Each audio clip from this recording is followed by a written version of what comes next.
ശ്രീ രാഹുൽ ഈശ്വർ, ഈ വിവാദങ്ങളിൽ ഇപ്പോൾ നമുക്ക് ശബരിമലയിൽ തൽക്കാലം നിൽക്കാം. ഈ വിവാദങ്ങളിൽ ഇപ്പോൾ താഴ്മൺ കുടുംബവുമായി ബന്ധപ്പെട്ടും ശബരിമല തന്ത്രിസ്ഥാനവുമായി ബന്ധപ്പെട്ടും BJP നടത്തുന്ന പരാമർശങ്ങളിൽ എന്താണ് അങ്ങയുടെ അഭിപ്രായം? എന്ത് ലക്ഷ്യമെന്നാണ് കരുതുന്നത്? മാധു, ആ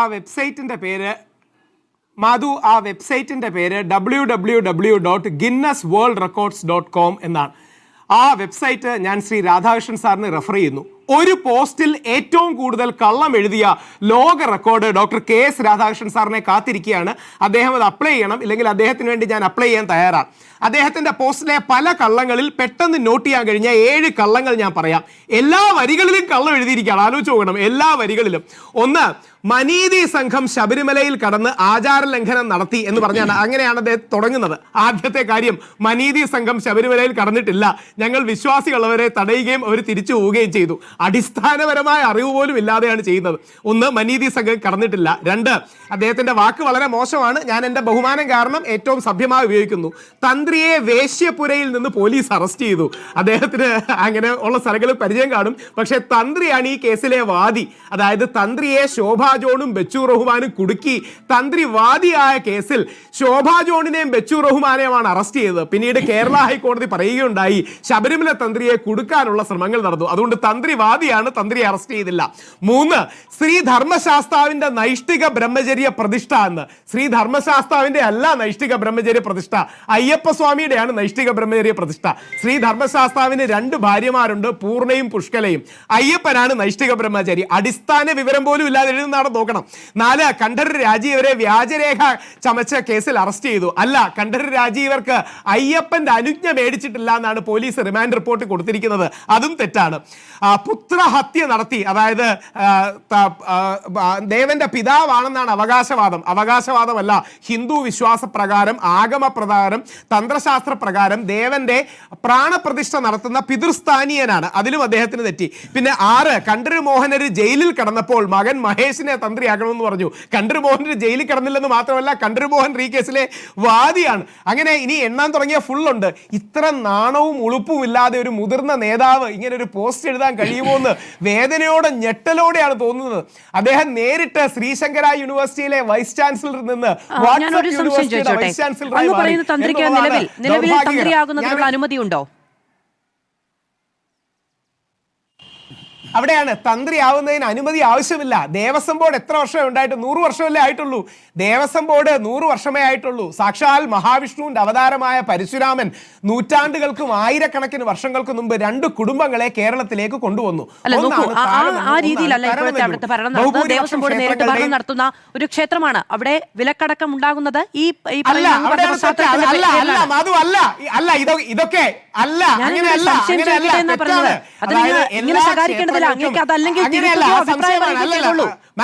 അല്ല, അയ്യോ, ഒരിക്കലും അല്ലല്ല മാധു, ശകാരിക്കല്ല. ഇതൊക്കെ നമ്മുടെ സമൂഹത്തിലുള്ള തെറ്റിദ്ധാരണയാണ്. അതായത് എല്ലാ അമ്പലത്തിനും 2 കൈയുണ്ട്. ഒരു കൈ ആചാരപരമാണ്, ഒരു കൈ അഡ്മിനിസ്ട്രേഷൻ ആണ്.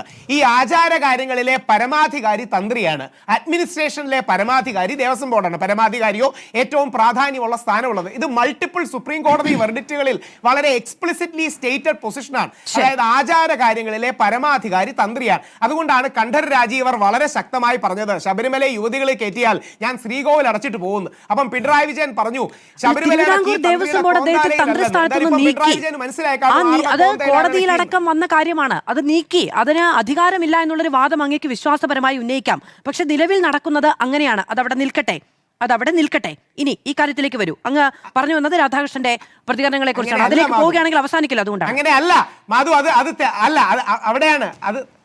അവിടുത്തെ തെറ്റിദ്ധാരണ എന്താന്ന് പറഞ്ഞാൽ, ശബരിമലയിൽ മാവേലിക്കര മുൻസിഫ് കോടതിയുടെ ഒരു അറേഞ്ച്മെന്റ് പ്രകാരം ഓരോ വർഷവും ശബരിമല താഴമണ്ണിലെ 2 കുടുംബങ്ങൾ വരും.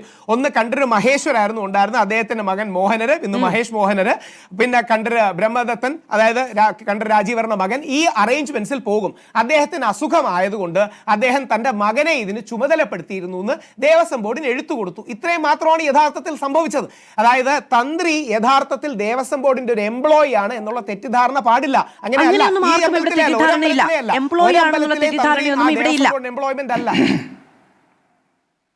പക്ഷേ ഈ വിവാദങ്ങളുടെയൊക്കെ പശ്ചാത്തലത്തിലാണ് അദ്ദേഹം പിന്നെ തന്ത്രസ്ഥാനത്ത് എന്താ മാറിയത്. തെറ്റിദ്ധാരണ? അദ്ദേഹത്തിന് അവിടെ ഇനി ഇവിടെ തന്ത്രിയായി യഥാർത്ഥത്തിൽ തുടരാനും കഴിയില്ല എന്നാണ് ഈ പറഞ്ഞത്. വിവാദം- അത് എന്തിന്റെ പേരിലാണെങ്കിലും കഴിയില്ല. കഴിയുമെങ്കിൽ തന്ത്രിയായി തുടരുമായിരുന്നു. ഇനി നിയമം പറയാം, വിശ്വാസം വേണ്ട. അല്ല ഇനി അല്ല അല്ല അല്ല അങ്ങനെയൊന്നുമല്ല. വിശ്വാസത്തിന്റെ പേരല്ല, നിയമം പറയാം. കൊല്ലം കോടതിയുടെ വിധിന്യായത്തിൽ 4 സ്ഥലങ്ങളിലാണ് കൊല്ലം കോടതി പറയുന്നത്. 2 സ്ഥലങ്ങളിൽ പറയുന്നു there is not even an iota of evidence. തന്ത്രിയെ കുറ്റക്കാരനെന്ന് കാണാൻ iota of evidence ഇല്ലാന്ന് 2 തവണ പറയുന്നു.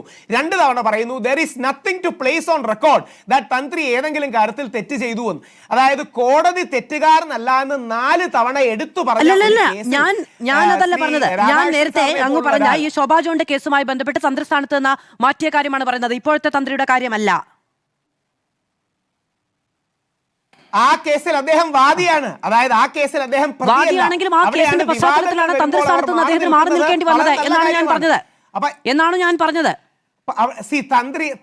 തന്ത്രി ഒരു കുടുംബത്തിനാണ്. ഇനി 2 അവിടെയാണ് ഇതിൽ ഒരുപാട് എന്താ പറയണേ പ്രാധാന്യമുള്ള ആൾക്കാരുണ്ട്. വളരെ ആദരണീയമായ അയ്യപ്പൻ ജനിച്ച പന്തളം കുടുംബമുണ്ട്, തന്ത്രിമാരുണ്ട്, ദേവസ്വം ബോർഡുണ്ട്, ബഹുമാനപ്പെട്ട ഹൈക്കോടതിയുണ്ട്, ദേവസ്വം മിനിസ്റ്റർ ഉണ്ട്. അങ്ങനെ നമ്മുടെ അമ്പലങ്ങളിൽ ഒരുപാട് അങ്ങനെ പവർ സെന്റേഴ്സ്ന്നോ സ്പിരിച്വൽ സെന്റേഴ്സ്ന്നോ ഒക്കെ പറയുന്ന കാര്യങ്ങളുണ്ട്. ഇവിടെ യഥാർത്ഥത്തിൽ പ്രശ്നം തന്ത്രിയെ വ്യക്തിപരമായി അധിക്ഷേപിക്കാൻ. എനിക്ക് വളരെ സന്തോഷം തോന്നിയത് നമ്മുടെ ശ്രീ സന്ദീപ് വചസ്പതി വളരെ കറക്റ്റായിട്ട് പറഞ്ഞു, രാഷ്ട്രീയക്കാർ അനാവശ്യമായി ഇടപെടേണ്ട ഒരു മേഖലയല്ല. അത് ഹിന്ദു ആണെങ്കിലും ക്രിസ്ത്യാനി ആണെങ്കിലും മുസ്ലിം ആണെങ്കിലും അനാവശ്യമായി ഇടപെടേണ്ട ഒരു മേഖലയല്ല. വ്യക്തിപരമായി അധിക്ഷേപിച്ച് ഹിന്ദു വിശ്വാസങ്ങളെ അധിക്ഷേപിച്ചുകൊണ്ടാണ് ഡോക്ടർ കെ.എസ്. രാധാകൃഷ്ണൻ സംസാരിച്ചത്. അതാണ് അതിലെ വിഷമം.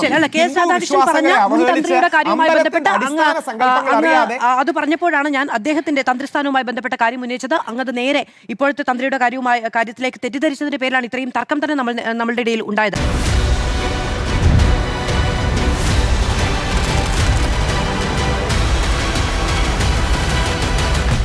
Debate with Madhu Saji.